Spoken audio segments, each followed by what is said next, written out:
time of the Board of Selectmen, and we will be followed by the pre-fall town meeting that moderator Donahue will be conducting. And so if there is a moment or two of nothing televised on your screen, bear with us, and the pre-town meeting will be televised live. Members of the board, have you had a chance to review the minutes of our last meeting? I have moved to accept as printed. Second. All in favor? Aye. That is approved. And seeing no, Dwayne, you're just here for the pre-town, correct? Yes. Okay. We have one appointment tonight. It's a constable, the reappointment of Lawrence Cabaceras, and the chief has okayed it. What's the board's pleasure? Move to accept. Second. All in favor? Aye. Reapproved. No public hearings tonight. New business, Mr. McKinnon. Nothing, sir. Mrs. Smith. No, sir. Old business, Mr. McKinnon. Nothing, sir. Mrs. Smith. No, sir. Town administrators report, Mr. Buckner. Okay. Fall town meeting is scheduled for Wednesday, October 26th at 7 p.m. at the middle school. Warrants were mailed out this past weekend, so everyone should have one. Please call us if you don't. There are 36 articles on the warrant, including 11 capital planning and 8 dealing with contract settlements. And please bring a copy of the warrant to the meeting. Walmart 2, I've been informed that the building permit was issued and the appeal period has lapsed, so I guess they're on their way. Our town planner, director of planning and economic development, put together a 3-page summary of the mitigation measures they are required to deliver and the timeline, because there's 4 different phases, I guess you'd say. First one was actually before the permit was issued, and we've received those. Second one is when the permit, all permits are issued, and that should be coming up shortly, including the fire truck payment.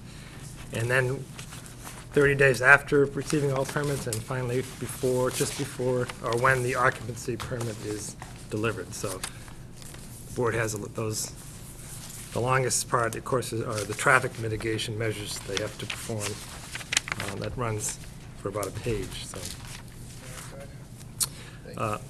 upcoming police safety committee tomorrow morning at 10 a.m. Department head meeting Thursday. Selectmen's meeting next week. Nothing scheduled as yet. Negotiations October 27th. Got a Sursage monthly meeting on November 2nd, and another meeting of the SMHG Health Committee Steering Committee on November 9th. Thank you, Randy. Any questions? Thank you, Mr. Buckner. No, sir. Selectmen's report, Mr. McKinnon. Nothing, sir. Mrs. Smith. I'm good. Okay. The only thing I have, I've talked to Senator Pacheco and I talked to Chairman Riley earlier this evening. One of our senators, not Senator Pacheco, filed an amendment to the gaming bill that would require some of gaming revenue to go exclusively to more affluent communities, similar to the Chapter 70 disbursement. And I think this board in the past has supported contiguous communities, our sister communities, Todd and Easton, Bridgewater, for example, being able to access some of those profits because we've recognized that they will share some of the burden. This, however, could divert some of Raynham's profits from Raynham, Bridgewater, Easton, Berkeley, Taunton, and send them to Wayland, to Sharon. And the senator has not supported this amendment. It's over in conference committee now. But Chairman Riley informed me that the school committee will be doing a letter to conference committee members opposing this and asked what our pleasure was, and I said I would support it and bring it to the board. I think we should support it also. Can I get that in the motion? Second. You should. Thank you. Yes. All in favor? Aye. Randy, I'll work with you on the exact verbiage on that. Otherwise, I have nothing. We have some correspondence tonight. The first, I know, is going to be a disappointment to all of us. It's from Helen Lounsbury. I would like to inform you that I shall be retiring effective November 25, 2011. I've enjoyed working for the town of Raynham, and I sincerely appreciate the support provided to me during my 45 years as part of Raynham Town Hall family. While I look forward to enjoying my retirement, I shall miss being a part of the team that represents the citizens of Raynham. This team has become a second family to me, and each and every member holds a special place in my heart. If I can be of any assistance prior to my departure and afterwards, please feel free to contact me. I would be happy to provide any assistance necessary to support a smooth and effective transition. Helen Lounsbury. Oh, with such regret, I move to accept. Second that. All in favor? Aye. Aye. I think the board shares with me that this is a significant loss for the town of Raynham, and clearly over 45 years.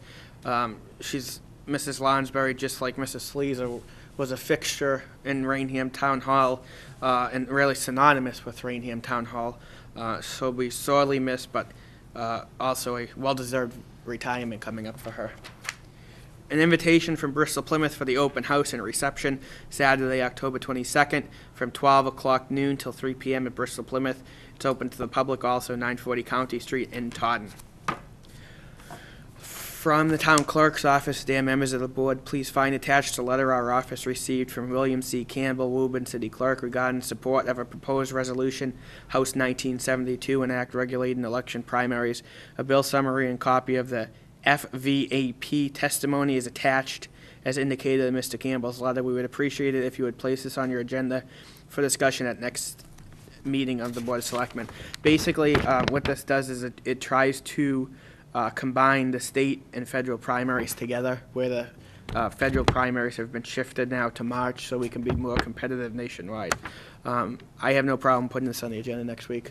That's okay. Okay. Mr. Buckner, if we can let Marcia know. From our friends at the Executive Office of Health and Human Services, Department of Public Health. This is a very lengthy letter from DPH, Mr. Buckner. I'll read portions of it and do my best to paraphrase, but maybe we can get this on the website for residents if they're interested. This is in response to our letter regarding our concerns over EEE and the lack thereof of the response by DPH. Thank you for notifying us of the Raynham Board of Selectmen's support of aerial spraying to address the high risk of EEE in your community and surrounding areas. The department joins you in mourning the loss of a beloved member of your community, Mr. Newfield, to EEE. We appreciate and share your concern for health of your community. It was the determination of the state and local parties to monitor EEE risk, including epidemiology and laboratory staff of our department, the State Reclamation and Mosquito Control Board, and local mosquito control projects, that the conditions in the region following the tragic illness and death of Mr. Newfield were not conducive to successful aerial spraying. These conditions included the nature of mosquito populations at the moment, indicators of EEE risk, and ambient evening temperatures and wind speeds in the region in late August and early September. Every other protective measure continued to be unabated. And that's from the Commissioner, John Auerbach. Well, we certainly appreciate this letter, but we disagree with it. Agreed. From Senator Pacheco. I'm pleased to inform you that the state Senate recently passed a supplemental budget, and due to increased state revenue, we are fortunate to be able to help our cities and towns by level funding local aid back to the FY 2011 figures. Should this legislation receive support in the House and then be signed by the governor, the town of Raynham will receive approximately $69,543 in additional local aid this year. I expect these funds to be made available to the town before this calendar year concludes. These last few years have been difficult for each community in my district, but I am pleased with this latest development. And that's from the senator. Dwayne, that would be good news for you. Tag days from Kelly Lampman. She's looking for October 24 and October 27 for the International Volunteer Headquarters. And those dates are okay. Move to allow. Second. All in favor? Those are approved. No other correspondence. Mike? Is this press time? Press time. Okay. That's right. Just real briefly, I have two things. First of all, I want everyone out there in the public to know that if you have an issue with any of our channels, channel 998, let me know as fast as you can. I'm talking to the camera, but We missed your head there for a minute. Okay, all right. the faster I know of any technical issues, the faster we can get them resolved. Secondly, we have all new computers at the station as of this week. Starting next week, it'll be in the call tomorrow. We're going to start holding classes on topics like introduction to the internet, emailing, Facebook, YouTube, those kind of things. So if anyone's interested in learning anything about anything computer-wise, give me a call. We're trying to get more people involved. So if you guys want to know how to do Facebook, if you want to know what Facebook is, if you want to know what Twitter is, give me a call and we can try to set up some classes. Any questions? Do you want to just add your phone number, Mike? That's a good idea. It's 508-692-9540. And emails for those tech savvy. If you go on to the raynhamchannel.com, there's a link on the home page with my email. Thank you very much. Thanks, Mike. That was good press time. And no emergency business. Liz, are you all set just here for pre-time? Okay. Any emergency business? What's I the, would just like to make a note on Mrs. Lounsbury, if I may. You certainly, The fact I mean, that, he's the yeah, chairman, but right. I give you my permission. Your blessing. Obviously, legendary is a word that's used often, and of course, it does apply to her. But for those who may not know, and in the future we will make it better known, that she was married to Al Lounsbury, who was a member of the planning board at what would be considered one of the most significant times in the history of the town. And his engineering expertise certainly assisted the town in its efforts. Her two daughters, Marcia, who is the assistant town clerk and been in the clerk's office for over 2 decades, and her other daughter, Laurie, who was a teacher of science in the Taunton school system, again, for well over 2 to 3 decades also. It's a family that committed themselves to towns, city, and certainly there's a lot more to be said about the Lounsbury family. But for right now, I think it would suffice to say that the town has lost one of its most significant citizens position-wise, although we're sure Helen will be active around town afterwards. We did that to Barbara. She hardly got home, and we were reappointing her to things. So we will find, You have to find something for we will Helen. find things for Helen. So sorry to interrupt your proceeds, Mr. Chairman, but I thought that had to be said. No, thank you. Anything else?